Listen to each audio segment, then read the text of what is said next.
Of course, we can talk about growth and GDP and imports and exports all we like, but the bottom line is, for the ordinary man and woman on the street, is the availability of essential items, the ability to feed themselves and their families. Ahilan, is this going to make a difference? Or will there be an immediate change to the availability of those essential items?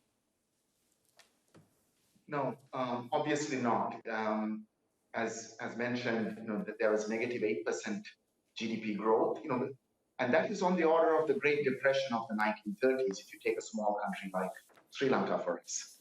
And the last quarter of 2022, it was negative 12.6% GDP growth.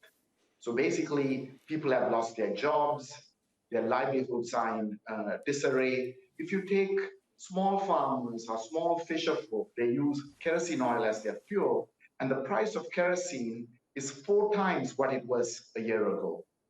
The entire IMF push is to bring down inflation, but inflation in the case of Sri Lanka was a one-time hike because of the depreciation of the rupee from 200 rupees to $1 to 360, and the price hikes globally due to the war in Ukraine. Obviously, inflation is calculated year on year, so after a year, the inflation is going to come down. But raising interest rates to the level where even the World Bank says 500,000 jobs have been lost in Sri Lanka. But that path is continuing. The social protection provided in the IMF agreement amounts to a meager 0.6% of GDP, just 180 billion rupees. So there is going to be political opposition, and even if the opposition in parliament does not take this up, people are probably going to go out on the streets because they just can't deal with life like this.